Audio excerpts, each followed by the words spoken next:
കർത്താവിൻ്റെ കൃപയുടെ ശക്തി എന്താണെന്ന് കഴിഞ്ഞ ദിവസങ്ങൾ നമ്മൾ ചിന്തിച്ചു.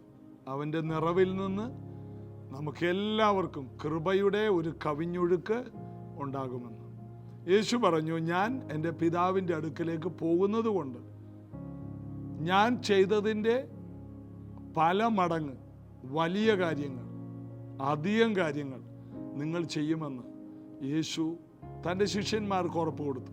ആർക്കാ ഉറപ്പ് കൊടുത്തത്? യേശു ആര്? സ്വർഗത്തിൽ നിന്ന് ഇറങ്ങി വന്ന വചനം ജഡമായി തീർന്നവൻ. ശിഷ്യന്മാരാരാ? പാപികളിൽ ഒന്നാമനായിട്ടൊക്കെ നടന്ന് ഗലീല കടലിൻ്റെ ചുറ്റും നടന്ന് പരാജയങ്ങൾ മാത്രം കണ്ടു വളർന്നവർ. അവരെ വിളിച്ചിട്ട് പറയണം, നിങ്ങൾ എന്നേക്കാൾ മികച്ചവരായിരിക്കും. അതായത് പരിശുദ്ധാത്മാവ് ഒരാളുടെ മേൽ വന്നാൽ ആ വ്യക്തിയല്ല പിന്നെ ചലിക്കുന്നത്, ആ വ്യക്തിയിൽ പരിശുദ്ധാത്മാവാണ്. അത് എത്ര തകർന്ന വ്യക്തിയാണെങ്കിലും, എത്ര പരാജയപ്പെട്ട വ്യക്തിയാണെങ്കിലും, ഒരു സാധ്യതയും ജീവിതത്തിൽ വിജയിക്കാനില്ലാത്ത വ്യക്തിയാണെങ്കിലും യേശുവിൽ വിശ്വസിച്ച് കഴിയുമ്പോൾ യേശുവിനേക്കാൾ ഉപരിയായി തീരുമെന്ന് യേശു പറഞ്ഞ കാര്യം ഇന്ന് വരെ നിവർത്തിയാകുന്നു. റീനാഡ് ബോങ്കെ എന്ന ദൈവദാസൻ ആഫ്രിക്ക ഭൂഖണ്ഡത്തിൽ മാത്രം 10 കോടി ജനങ്ങളെ യേശുവിന് വേണ്ടി നേടി. ബില്ലി ഗ്രഹാം അതുപോലെ ലോക രാജ്യങ്ങളിലെ വലിയ പ്രസിഡന്റുമാരെ പോലും രക്ഷയിലേക്ക് നയിച്ച മനുഷ്യനാണ്. എന്ന് വേണ്ട, ബെൻഹിൻ, ഡോക്ടർ യോങ്കിച്ചോ അസാധാരണമായ നിലയിൽ രാജ്യങ്ങളെ തൊട്ടവരാണ്. ഡോക്ടർ ഡേവിഡ് യോങ്കിച്ചോ കൊറിയയുടെ, സൗത്ത് കൊറിയയുടെ 1/3 കർത്താവിലേക്ക് തിരിക്കാൻ കർത്താവ് കൈകളിലെടുത്തു. ലോക രാജ്യങ്ങളിൽ സഭാ വളർച്ചയ്ക്ക് വേണ്ടി ചുവടുവെച്ച മനുഷ്യൻ. ഇന്ന് കാണുന്ന ലോക രാജ്യങ്ങളിലെ വലിയ ചർച്ചകൾക്കൊക്കെ അടിസ്ഥാനമിടാൻ കർത്താവ് ഉപയോഗിച്ചവൻ. ഈനോക്ക് അഡീബോയ് എന്ന് പറയുന്ന ദൈവദാസന്റെ സഭയാണ് നൈജീരിയയിലെ ഏറ്റവും വലിയ ചർച്ച്, ദ റിഡീം ചർച്ച്. ആ ചർച്ച് മാസത്തിൽ ഒരു രാത്രി, ഒരു വെള്ളിയാഴ്ച രാത്രി കൂടി വരുന്ന കൂട്ടത്തിൻ്റെ കണക്ക് 85 ലക്ഷത്തിന് മുകളിലാണ്. ഒരേ മീറ്റിങ്ങിൽ 30,000 ഏക്കറിനകത്ത് 85 ലക്ഷം പേര് കൂടിയിട്ട് ആള് കൂടി. അതിനേക്കാൾ കൂടുതൽ ആൾക്കാർ വന്നപ്പോൾ ഈ കഴിഞ്ഞ ദിവസങ്ങളിൽ ഞങ്ങൾ ചെന്നപ്പോൾ അവിടെ അത് പണിതുകൊണ്ടിരിക്കുകയാണ്. ഓവർഫ്ലോ. യേശു അന്ന് പറഞ്ഞു, എന്നിൽ വിശ്വസിക്കുന്നവൻ ഞാൻ ചെയ്തതിനേക്കാൾ അധികം ചെയ്യും. അതിൻ്റെ കുറച്ചപ്പുറത്തായിട്ട് പാസ്റ്റർ ക്രിസിന് 3000 ഏക്കർ സ്ഥലമുണ്ട്. അവിടെയും ജനങ്ങൾ ഇങ്ങനെ ഓടിക്കൂടുന്നു. അതിനപ്പുറത്ത് വേറൊരു ദേവദാസന് 2000 ഏക്കറുണ്ട്. അത് കഴിഞ്ഞ് കുറേ അങ്ങോട്ട് പോകുമ്പോൾ മറ്റൊരു ഭാഗത്ത് ഡേവിഡ് ഓയിഡപ്പോ എന്ന് പറയുന്ന ശക്തനായ ദൈവപുരുഷൻ 1,20,000 പേർക്ക് ഇരിക്കാവുന്ന ചർച്ച് പണിയുന്നു. അത് ഞങ്ങളെ കൊണ്ടുപോയി കാണിച്ചു. അതിൽ മാത്രം ഏകദേശം ആ ബിൽഡിങ്ങിനകത്ത് 1200 ബാത്റൂം ചൂണ്ടി ഞങ്ങളെ കാണിച്ചു. ഇന്ന ഭാഗത്ത് എല്ലാം ഉണ്ടെന്ന്. ഇതുപോലെയുള്ള ഓവർഫ്ലോകളാണ് ലോക രാജ്യങ്ങൾ മുഴുവനും ഈ അന്ത്യകാലത്ത് കർത്താവ് ചെയ്യുന്നത്. അതായത് വിശ്വസിക്കുന്നവർ കവിഞ്ഞൊഴുക്ക് കാണുകയാണ്. വിശ്വാസം നമ്മെ ഒരു കവിഞ്ഞൊഴുക്കിലേക്ക് കൊണ്ടുവരും. അതുകൊണ്ട് ഈ ദിവസങ്ങളിൽ കർത്താവിൻ്റെ ആ വലിയ നിറവിനെ വളരെ ദാഹത്തോടെ, വളരെ വിശ്വാസത്തോടെ കാത്തിരിക്കാം. ഒരു കഴിവും ഒരു പ്രാപ്തിയും ഇല്ലാത്തവരെ വിളിച്ചിട്ട് വിശ്വാസം കൊണ്ട് അവരെ യേശുവിനേക്കാൾ ശ്രേഷ്ഠമായ കാര്യം ചെയ്യിക്കുന്ന പരിപാടിയാണ് നമ്മിൽ ഇരുന്നു കൊണ്ട് പരിശുദ്ധാത്മാവ് ചെയ്യുന്നത്. അത് കണ്ട് പിതാവിൻ്റെ വലത്ത് ഭാഗത്ത് യേശു കർത്താവ് സന്തോഷിക്കുന്നു. പിതാവാം ദൈവം അതിനേക്കാൾ സന്തോഷിക്കുന്നു. ദൂതന്മാർ നമ്മുടെ വളർച്ചയിലേക്ക് കുനിഞ്ഞു നോക്കുന്നു. അതുകൊണ്ട് കർത്താവിൻ്റെ കവിഞ്ഞൊഴുക്കിനെ നമുക്ക് കടന്ന് വിശ്വസിക്കാം. ഇത് കേൾക്കുന്ന എല്ലാ വ്യക്തികൾക്കും അസാധാരണമായ ഒരു കവിഞ്ഞൊഴുക്കുണ്ടാകട്ടെ. വിശ്വസിക്കാം. നമ്മെ ഇതുപോലെ അനുഗ്രഹിക്കുന്ന, ഉയർത്തുന്ന യേശുവിനെ സന്തോഷത്തോടെ നമുക്ക് പാടി ആരാധിക്കാം. I need you more than yesterday. I need you more than words could say. I need you more than ever before. I need you, Lord. I need you, Lord. I need you more than yesterday. I need you more than words could say. I need you more than ever before. I need you, Lord. I need you, Lord. More than the air I breathe, more than the next heartbeat, more than the next heartbeat, more than anything, Lord, as time goes by, I'll be by your side, 'cause I never want to go back to my old life. I need you more than yesterday. I need you more than words could say. I need you more than ever before. I need you, Lord. I need you, Lord, more than the air I breathe, more than the song I sing, more than the next heartbeat, more than anything, Lord, as time goes by, I'll be by your side, 'cause I never want to go back to my old life. I need you more than yesterday. I need you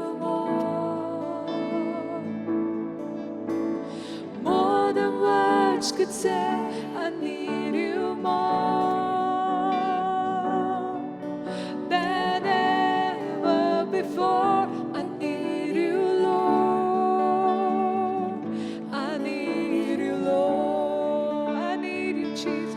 I need you more than yesterday. I need you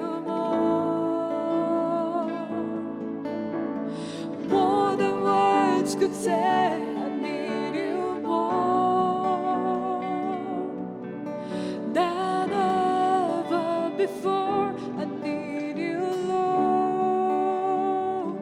I need you, Lord. We give you the highest praise.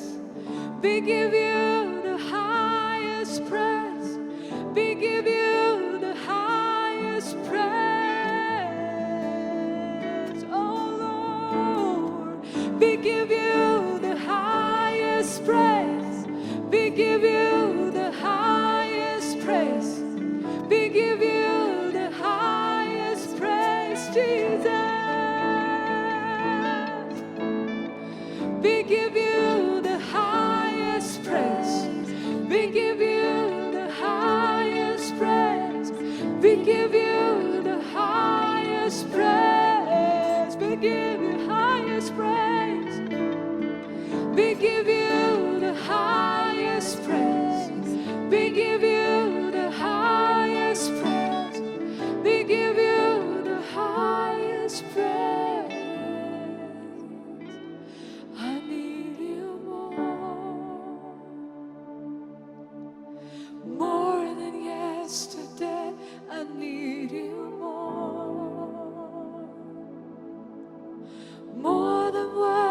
could say, I need you more than ever before. I need you, Lord. I need you, Lord. I need you, Jesus. I need you more than yesterday. I need you more than words could say. I need you more than ever before. I need you, Lord. I need you, Lord. നമ്മളിപ്പോൾ ഏകദേശം യോഹന്നാന്റെ സുവിശേഷം 1-ാം അധ്യായത്തിൻ്റെ 16-ാം വാക്യം വരെ എത്തി. ചില നാളുകളായി നമ്മൾ ഇതിൽ തന്നെ ഇങ്ങനെ നിൽക്കുന്നു.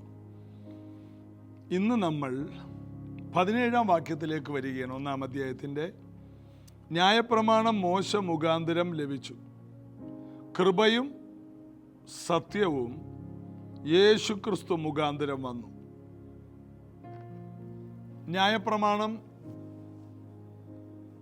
അബ്രഹാമിൻ്റെ സന്തതിക്ക് കൊടുക്കുവാൻ ദൈവം ഉപയോഗിച്ചത് മോശയാണ്.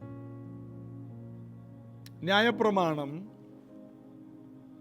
മോശ പർവ്വതത്തിൽ നിന്ന് എഴുതി നീണ്ട ദിവസങ്ങൾ ഇരുന്ന് ദൈവം എഴുതി കൊടുത്ത ന്യായപ്രമാണമായിട്ട് വരുന്നത് പുറപ്പാട് പുസ്തകത്തിൽ നമുക്ക് കാണാം.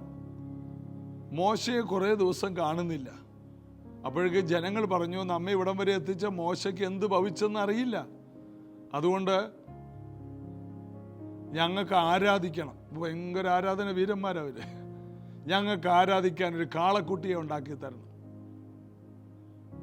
അഹരോൻ പറഞ്ഞു, നിങ്ങളുടെ കുറച്ച് സ്വർണം, കുണുക്കുകളും കമ്മലും മോതിരവും വളയൊക്കെ ആയിട്ട് വരാൻ പറഞ്ഞു. അതെല്ലാം കൂടി കൊണ്ടുവന്ന് അഹരോൻ, മോശയുടെ ചേട്ടൻ, ഒരു കാളക്കുട്ടിയെ ഉണ്ടാക്കി കൊടുത്തു. കാരണം അത് മിസ്രൈമിലെ ആരാധന വിഷയമായിരുന്നു. അങ്ങനെ കാളക്കുട്ടി ഉണ്ടാക്കി അവർ അതിൻ്റെ മുമ്പിൽ ഭയങ്കര നൃത്തം, ഭക്ഷിച്ച് പാനം ചെയ്യുന്നു, ഭയങ്കര ആഘോഷം നടക്കുന്നു. മോശ ന്യായപ്രമാണവുമായിട്ട് ഇറങ്ങി വരുന്നത്. അപ്പോൾ യോശുവ പറഞ്ഞു, ഒരു വലിയ ജയഘോഷം കേൾക്കുന്നുണ്ടല്ലോ താഴെ. ഉടനെ മോശ പറഞ്ഞു, അത് ജയഘോഷമല്ല, അവർ ദൈവത്തിൽ നിന്ന് അകന്നു പോയതിൻ്റെ ലക്ഷണങ്ങളാണ് ആ കാണിക്കുന്നത്. മോശ താഴോട്ട് വന്നു. ആദ്യം ചെയ്തത് ദൈവം എഴുതി കൊടുത്ത ന്യായപ്രമാണം തല്ലിപ്പൊട്ടിച്ചു. കാളക്കുട്ടിയെ പൊടിച്ച് വെള്ളത്തിൽ കലക്കി ഈ ആരാധിച്ചവരെ കുടിപ്പിച്ചു. അത് കഴിഞ്ഞിട്ട് മോശ പറഞ്ഞു, ദൈവത്തിൻ്റെ പക്ഷത്തുള്ളവനൊക്കെ മാറി നിൽക്കാൻ പറഞ്ഞു. ഈ കാളക്കുട്ടിയെ ഉണ്ടാക്കാൻ നേതൃത്വം കൊടുത്ത അഹരോനും കൂടെയുള്ളവരൊക്കെ കൂടി ഈ ലേവി കുടുംബം മുഴുവനും മോശയോട് ചേർന്ന് നിന്നു. കുറ്റം ചെയ്തവരാണ്, എങ്കിലും പെട്ടെന്ന് ദൈവത്തിൻ്റെ ഭാഗത്തോട്ട് മാറാനുള്ള ഒരു ശക്തി എങ്ങനെ അവർക്കുണ്ടായി. അങ്ങനെ അവർ മാറി നിന്നു. അന്ന് മോശ അവരോട് പറഞ്ഞു, അപ്പനെ നോക്കരുത്, അമ്മയെ നോക്കരുത്, സഹോദരനെ നോക്കരുത്, കൂട്ടുകാരനെ നോക്കരുത്. കൊല്ലാൻ പറഞ്ഞു. 3000 പേർ അന്ന് മരിച്ചു വീണു. ന്യായപ്രമാണം ഇറങ്ങി വന്ന ദിവസം, ന്യായപ്രമാണം വന്ന ദിവസം മരണങ്ങൾ സംഭവിച്ചു 3000 പേർ. എന്നാൽ അത് മോശ മുഖാന്തരം വന്ന ന്യായപ്രമാണം. ന്യായപ്രമാണം എന്ന് പറയുന്നത് പാപത്തെക്കുറിച്ചുള്ള ബോധമാണ് ന്യായപ്രമാണം തരുന്നത്. എന്നാൽ കൃപ ഇറങ്ങി വന്ന ദിവസം, യേശുക്രിസ്തു മുഖാന്തരം പെന്തക്കോസ്ത് നാളിൽ ദൈവത്തിൻ്റെ അളവറ്റ കൃപ ഇറങ്ങി വന്നപ്പോൾ അന്ന് 3000 പേർ സ്നാനപ്പെട്ട് കർത്താവിനോട് ചേർന്നു. അപ്പോസ്തലന്മാരുടെ ഉപദേശം കേട്ട് അവരൊരു കൂട്ടായ്മയായി മാറി. 3000 പേർ രക്ഷിക്കപ്പെട്ടു, സ്നാനപ്പെട്ടു, പരിശുദ്ധാത്മാവിനെ പ്രാപിച്ചു. കൃപയും സത്യവും യേശു ക്രിസ്തു മുഖാന്തിരം വന്നു. അപ്പോൾ ന്യായപ്രമാണം എവിടം വരെ ഉണ്ടായിരുന്നു? യേശുവിൻ്റെ ക്രൂശ് വരെ. ന്യായപ്രമാണം മത്തായിയുടെ സുവിശേഷത്തിന് മലാക്കി വരെയല്ല, മത്തായി വരെയല്ല, യോഹന്നാൻ വരെയുമല്ല, യേശുവിൻ്റെ ക്രൂശ് വരെ. അതുകൊണ്ട് ആ സുവിശേഷങ്ങൾ ഏറ്റൊടുവിൽ ക്രൂശീകരണം. ക്രൂശോടുകൂടി ന്യായപ്രമാണം നീങ്ങിപ്പോയി. അപ്പൊ ന്യായപ്രമാണം എന്ന ശത്രുത്വം, അത് മനുഷ്യൻ പാപിയാണ്, പാപം ചെയ്യുന്നവൻ മരിക്കണം, ആ ശത്രുത്വത്തെ യേശു തന്റെ ക്രൂശ് കൊണ്ട് നീക്കിക്കളഞ്ഞു. നമുക്ക് വിരോധവും പ്രതികൂലവുമായ കൈയെഴുത്ത് മായ്ച്ച് ക്രൂശിൽ തറച്ച് ഇനി ഒരിക്കലും ഇത് പൊങ്ങി വരരുത്, അവയുടെ നടുവിൽ നിന്ന് നീക്കിക്കളഞ്ഞു. ഇനി ഒരിക്കലും നാം ന്യായപ്രമാണത്തിൻ്റെ കീഴെയല്ല, നാം കൃപയുടെയും സത്യത്തിൻ്റെയും കീഴെയാണ്. പഴയ നിയമം വായിക്കാം. പഴയ നിയമത്തിലെ അബ്രഹാമിനെ കുറിച്ചും ഏലിയാവിനെ കുറിച്ചും എല്ലാം പറയാം. എന്നാൽ ഇവരാരും കൃപയുടെയും സത്യത്തിൻ്റെയും കീഴെ അല്ലായിരുന്നു. ഇവരിൽ ഒരു കൂട്ടം ന്യായപ്രമാണത്തിന് മുമ്പുള്ളവരും മോശയ്ക്ക് ശേഷമുള്ളവർ ന്യായപ്രമാണത്തിൻ്റെ ഉള്ളിലുള്ളവരുമാണ്. എന്നിട്ടും അവരെല്ലാം അനുഗ്രഹിക്കപ്പെട്ടവർ, അവർക്കും അവിടേക്ക് കൃപ ലഭിച്ചു. എന്നാൽ നമുക്ക് ലഭിച്ചത് കൃപമേൽ കൃപ, യേശുവിൻ്റെ നിറവിൽ നിന്ന് നമുക്ക് ലഭിച്ചത്. മോശയുടെ കാലത്ത് ഉണ്ടായതിനേക്കാൾ എത്രയോ മടങ്ങ് അനുഗ്രഹമാണ് കൃപയും സത്യവും ഇറങ്ങി വന്നപ്പോൾ നമ്മൾ കാണേണ്ടത്. അതായത് മോശയോടുകൂടെ നടന്നവർ എല്ലാ ദിവസവും അത്ഭുതം കണ്ടില്ലേ? അവരുടെ മുമ്പിൽ ചെങ്കടൽ രണ്ടായി, പാറയിൽ നിന്ന് വെള്ളം അവർ കുടിക്കുന്നു. മരുഭൂമിയിൽ അവരെ അനുഗമിച്ച പാറയിൽ നിന്നല്ലോ കുടിച്ചത്, ആ പാറ ക്രിസ്തുവായിരുന്നു എന്ന് നമ്മൾ വായിക്കുന്നു. അവർക്ക് കഴിക്കാൻ ഭക്ഷണം സ്വർഗത്തിൽ നിന്ന് ദിവസവും താഴെ പെയ്തിറങ്ങുമായിരുന്നു. മരുഭൂമിയിലെ മണ്ണിൽ അവർ കുനിഞ്ഞ് പെറുക്കിയെടുക്കും. ആദ്യം മഞ്ഞ് പെയ്യും, കാരണം മണലല്ലേ, മരുഭൂമിയാണ്. ആ മണലിൽ മഞ്ഞ് പെയ്യും, മഞ്ഞിനകത്ത് മന്ന വീഴും, അതിൻ്റെ മുകളിൽ വീണ്ടും മഞ്ഞ് പെയ്യും. അപ്പോൾ രണ്ട് പാത്രമിട്ട് മൂടിയതുപോലെ രാവിലെ ചെല്ലുമ്പോൾ ആ മുകളിലുള്ള മൂടി മാറ്റിയിട്ട് ഇവർ മഞ്ഞ പെറുക്കിയെടുക്കും. ഒരു തരി മണ്ണ് അവരുടെ വായിൽ വരില്ല. ദൈവത്തിൻ്റെ സംവിധാനം. മഞ്ഞ വെറുതെ അല്ല കൊടുക്കുന്നത്, മഞ്ഞ് പെയ്യിപ്പിച്ച് മഞ്ഞിൻ്റെ മുകളിൽ മഞ്ഞയിട്ട് അതിൻ്റെ മുകളിൽ മഞ്ഞ് പെയ്യിപ്പിച്ച് പൊതിഞ്ഞ് അവർ കണ്ണ് തുറന്ന് കൂടാരത്തിൽ നിന്ന് ഇറങ്ങി ചെല്ലുമ്പോൾ എല്ലാവർക്കും പെറുക്കാനുള്ളത് ആവശ്യം പോലെ 40 വർഷം ദൈവം അവർക്ക് കൊടുത്തു.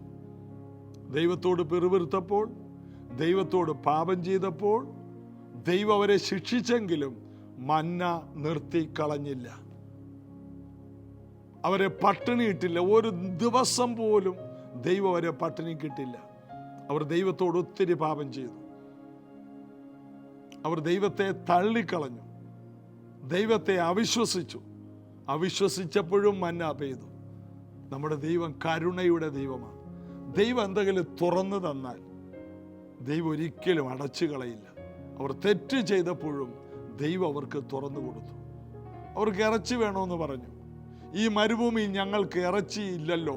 ഉടനെ ദൈവം കാടപ്പക്ഷിയെ കടലിൽ നിന്ന് പറന്ന് അവരുടെ അടുക്കൽ പിടിക്കാവുന്ന പരുവത്തിൽ അവരുടെ അടുക്കൽ കാടപ്പക്ഷി വന്ന് പറന്ന് നിന്ന്, എന്നെ പിടിക്കൂ, ദൈവം പറഞ്ഞിട്ട് ഞങ്ങൾ വന്നതാണ്.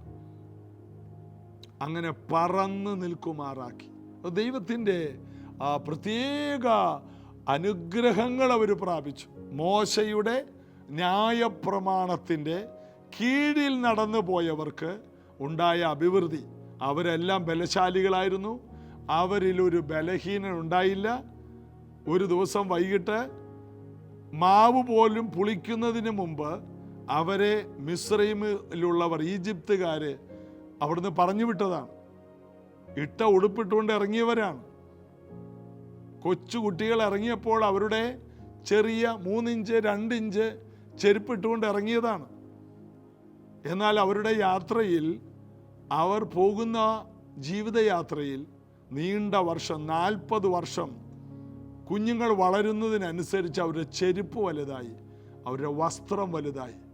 അവരുടെ വസ്ത്രം പഴകിയില്ല, ചെരുപ്പ് തേഞ്ഞില്ല, ദേഹം ബലഹീനമായില്ല, കണ്ണ് മങ്ങിയില്ല, അവരിൽ ഒരു ബലഹീനനും ഉണ്ടായില്ല. ന്യായപ്രമാണത്തിൻ്റെ കീഴെ ജീവിച്ചവർക്ക് ഒരു ബലഹീനനില്ലെങ്കിൽ യേശുവിൻ്റെ അടിപ്പിണരാൽ വന്നിരിക്കുന്ന സൗഖ്യം ഇന്നുള്ള ഈ കാലത്ത് ഇതിനെ നമ്മൾ എത്രയധികം വിശ്വസിക്കണം. ഈ വചനത്തിൻ്റെ സത്യം, കൃപയും സത്യവും യേശു ക്രിസ്തു മുഖാന്തരം വന്നു. ഈ സത്യം അറിയണം. മോശയുടെ ന്യായപ്രമാണത്തിൻ്റെ കീഴെയുള്ളതിനേക്കാൾ വലിയ അനുഗ്രഹം കാണേണ്ടത് ഇപ്പോൾ യേശു മുഖാന്തരം വന്ന കൃപയുടെ കീഴെയാണ്. അന്നുള്ള സൗഖ്യത്തെക്കാൾ വലിയ സൗഖ്യം, അന്നുള്ള സമൃദ്ധിയേക്കാൾ വലിയ സമൃദ്ധി, അന്നുള്ള ബലത്തേക്കാൾ വലിയ ബലം ഇന്നുള്ളവർ കാണേണ്ടതാണ്. ഇത് കേൾക്കുന്നവർ ഇതങ്ങനെ തന്നെ സ്വീകരിക്കുവാൻ, ഇന്ന് അതിന് ആമേൻ പറയുവാൻ, നിങ്ങൾക്ക് ഈ വചനത്തിൽ പ്രതികരിക്കുവാൻ, ഏറ്റെടുക്കാൻ കഴിയുമെങ്കിൽ ഇന്ന് ഭൂമിയിൽ ജീവിച്ചിരിക്കുന്നതിൽ ഏറ്റവും സൗഖ്യമുള്ള, ഏറ്റവും സമ്പത്തുള്ള, ഏറ്റവും സമൃദ്ധിയുള്ള, ഏറ്റവും ഉയർച്ചയുള്ള, ഏറ്റവും കൃപകളുള്ള വ്യക്തിയായി ഇത് ഈ വചനത്തിൽ പ്രതികരിക്കുന്നവർ ആയിത്തീരും. ഒരിക്കൽ പൗലോസ് പ്രസംഗിക്കുന്നത് കേട്ട് അപ്പോസ്തല പ്രവൃത്തി 14-ാം അധ്യായത്തിൽ സൗഖ്യം പ്രാപിക്കാനുള്ള വിശ്വാസം, വർഷങ്ങളായിട്ട് നടക്കാത്ത അമ്മയുടെ വയറ്റിൽ വെച്ച് തന്നെ മുടന്തനായി പോയ ഒരുവൻ, അവനിൽ വിശ്വാസമുണ്ടായി. അവൻ്റെ കാല് ചലിക്കുന്നില്ല, അവൻ ജന്മന മുടന്തനാണ്, എന്നാൽ അവൻ്റെ വിശ്വാസം ചലിച്ചു. കാല് ചലിച്ചില്ല, അവൻ്റെ വിശ്വാസം ചലിച്ചു. ഉടനെ പൗലോസ് പറഞ്ഞു, കാലൂന്നി നിവർന്ന് നിൽക്കുക. നിന്റെ കാല് ചലിച്ചില്ലെങ്കിലും, നിന്റെ സാമ്പത്തികം ചലിച്ചില്ലെങ്കിലും, നിന്റെ സാഹചര്യം ഒന്നും ചലിക്കാത്തതാണെങ്കിലും, നിന്റെ വിശ്വാസം, വചനം കേട്ടിട്ട് നിന്റെ വിശ്വാസം ചലിക്കുന്നുണ്ടെങ്കിൽ പുറകെ നീ ചലിക്കും. നിന്റെ സാമ്പത്തികം ഇന്ന് ചലിക്കാതെ കിടക്കുകയാണ്. നാളുകളായി ചിലരുടെ ജോലി സ്റ്റക്കായിരിക്കുകയാണ്. നാളുകളായി ചിലരുടെ ബിസിനസ് മുന്നോട്ട് പോകാതെ സ്റ്റക്കായിരിക്കുകയാണ്. നാളുകളായി പല കുഞ്ഞുങ്ങളുടെയും പഠനം, ഉപരിപഠനം സ്റ്റക്കായിരിക്കുകയാണ്. നാളുകളായി ചിലരുടെ യാത്രകൾ മുന്നോട്ട് പോകാൻ കഴിയാതെ സ്റ്റക്കായിരിക്കുകയാണ്. നാളുകളായി പല കുഞ്ഞുങ്ങളുടെയും ഭാവി കാര്യങ്ങൾ മുന്നോട്ട് തുറക്കാതെ സ്റ്റക്കായിരിക്കുന്നവരുണ്ട്. അവരോട് ഞാൻ പറയട്ടെ, ഇത് ചലിക്കും, ഇത് ചലിക്കും, അത്ഭുതകരമായിട്ട് ചലിക്കും. അത്ഭുതകരമായിട്ട് നിന്റെ വഴികൾ തുറക്കും. കാരണം നാം കൃപയുടെയും സത്യത്തിൻ്റെയും കീഴെയാണ്. മോശ കൊണ്ടുവന്നതിനേക്കാൾ വലുത് യേശു കൊണ്ടുവന്നു. എന്താണ്? അവൻ്റെ നിറവിൽ നിന്ന് എല്ലാവർക്കും ധാരാളം കൃപ, കൃപമേൽ കൃപ. എല്ലാ നല്ല ദാനവും തികഞ്ഞതൊക്കെ ഉയരത്തിൽ നിന്ന്, വെളിച്ചങ്ങളുടെ പിതാവിൽ നിന്ന് കൊണ്ടുവന്നത് യേശു കർത്താവാണ്. യേശു കർത്താവ് കൊണ്ടുവന്ന ഈ വലിയ കൃപയെ എത്ര പേർ സ്വീകരിക്കും? യേശു കൊണ്ടുവന്ന സൗഖ്യം മോശയുടെ കാലത്തുണ്ടായ സൗഖ്യത്തെക്കാൾ വലുതാണ്. യേശു കൊണ്ടുവന്ന സമ്പത്ത്, മോശ മിസ്രൈമിൽ നിന്ന്, ഈജിപ്തിൽ നിന്ന് വരുമ്പോൾ ഒരു രാത്രി കൊണ്ട് ഒരു മഹാസമ്പന്നരായി എന്ന് നമ്മൾ വായിക്കുന്നു. മിസ്രൈമിനെ ഇടിക്കാനാണ് ദൈവം അന്ന് രാത്രി എല്ലാവരോടും കാര്യങ്ങൾ ചോദിക്കാൻ പറഞ്ഞു. ജനങ്ങൾ പോയി ആഭരണങ്ങളും എല്ലാം ചോദിച്ചു. മിസ്രൈമിനെ ഒരു രാത്രി കൊള്ളയിട്ടു എന്നാണ് അവിടെ എഴുതിയിരിക്കുന്നത്. അവർ കൊള്ളയൊന്നും ഇട്ടില്ല, അവർ ചോദിച്ചേ ഉള്ളൂ. അതിനെ പറഞ്ഞ് കൊള്ളയിട്ടു. അതായത് അവരുടെ സമ്പത്ത് മുഴുവനും ഇസ്രായേൽ മക്കളുടെ കയ്യിലോട്ട് വന്നു. കാരണം 10 ബാധകൾ അവരെ തകർത്ത് കളഞ്ഞു. ഭയന്നിട്ട് വീട്ടിലുള്ളതെല്ലാം എടുത്ത് കൊടുക്കാൻ അവർക്ക് തോന്നുകയാണ്. അതെല്ലാം ദൈവത്തിൻ്റെ കൃപയാണ്. അതിനു മുമ്പ് 7 വർഷത്തെ വലിയ ക്ഷാമം വന്നപ്പോൾ ജോസഫിൻ്റെ കാലത്ത് ലോകത്തുള്ള എല്ലാവരും കൊണ്ടുവന്ന് കൊടുത്ത ലോകത്തിലെ എല്ലാ സമ്പത്തും ഇപ്പോൾ ഇറങ്ങിത്തിരിച്ച ദൈവജനത്തിൻ്റെ കയ്യിൽ വന്നു. അതിലെ വിലപ്പെട്ടത് വെച്ചാണ് അവർ സമാഗമന കൂടാരം പണിതത്. അതിനകത്തെ പൊന്ന്, വെള്ളി എല്ലാവരും സമ്പന്നരായിട്ടാണ് പുറപ്പെട്ടത്. ഒരു രാത്രി കൊണ്ട് ഒരു രാജ്യം മൊത്തം സമ്പന്നമായി. ഇതാണ് കർത്താവ്. ഒരു രാത്രി കൊണ്ട്. പഴയ നിയമത്തിൽ മോശയുടെ ന്യായപ്രമാണം വന്ന ആ സീസണിൽ ഇത്രയും കാര്യങ്ങൾ അത് ചെയ്തെങ്കിൽ, കൃപയും സത്യവും യേശു മുഖാന്തരം അനുഭവിക്കുന്ന ഓരോ വ്യക്തികൾ അതിൻ്റെ എത്ര മടങ്ങായിരിക്കണം? ഇങ്ങനെ വേദപുസ്തകത്തെ വിശ്വസിക്കണം. പഴയ നിയമത്തേക്കാൾ പുതിയ നിയമസഭ സമ്പന്നതയിൽ ഒട്ടും കുറയരുത്. തെറ്റായ പഠിപ്പിക്കലുകളൊന്നും വിശ്വസിക്കരുത്. ഈ ഭൂമിയിൽ കഷ്ടപ്പാടാണ്, ഈ ഭൂമിയിൽ ആർഭാടങ്ങൾ പാടില്ല. ആർഭാടം വേണ്ട. ഈ ഭൂമിയിൽ നല്ല ജീവിതം വേണ്ടേ? യേശു വരുന്നത് വരെ സമ്പത്തിന് സമ്പത്ത് തന്നെ വേണ്ടേ? ആവശ്യങ്ങൾക്ക് ആവശ്യം തന്നെ നടക്കണ്ടേ? എല്ലാവരും പല കാര്യങ്ങളും പഠിപ്പിക്കും. സാമ്പത്തിക കാര്യങ്ങളൊന്നും സഭയിൽ അങ്ങനെ പറയുന്നത് പാപമായിട്ട് ചിന്തിക്കുന്നവരുണ്ട്. എന്നാൽ എല്ലാ ദൈവദാസന്മാരും അവരുടെ കുഞ്ഞുങ്ങളെ എല്ലാം എഞ്ചിനീയറും ഡോക്ടർമാരാക്കുന്നേ. എന്താ ഉദ്ദേശം? അത് എന്തുകൊണ്ടാണ് പല ദൈവദാസന്മാരും പലരും കുഞ്ഞുങ്ങളെ എന്തുകൊണ്ടാണ് സുവിശേഷ വേലക്ക് വിടാത്തത്? കാരണം സുവിശേഷ വേലയിൽ ഭാവിയില്ലെന്ന് വിചാരിച്ചിരിക്കുന്നു. യേശു ക്രിസ്തുവിലുള്ള വിശ്വാസത്തിൻ്റെ കുറവാണത്. ഇന്ന് ഈ ഭൂമിയിലുള്ള എല്ലാ ജോലിയേക്കാൾ മേത്തരം കർത്താവിൻ്റെ വേലയാണ്. യേശു ക്രിസ്തുവിൻ്റെ വേല ചെയ്യുന്നവരാണ് ഏറ്റവും ശ്രേഷ്ഠരാകുള്ളൂ. അത് ഉറപ്പാണ്, വിശ്വസിക്കുക. അതുകൊണ്ട് കർത്താവിൻ്റെ വേല ചെയ്യുന്ന ദൈവവേലക്കാരുടെ എല്ലാ കുഞ്ഞുങ്ങളും കർത്താവിൻ്റെ വേലയിൽ മുൻനിരയിൽ വരണം. നിങ്ങൾ ജോലി ചെയ്തോ, കർത്താവിൻ്റെ വേല ചെയ്യണം. നിങ്ങളുടെ പിതാവും മാതാവും തുടർന്നത് നിങ്ങൾ ചെയ്യണം.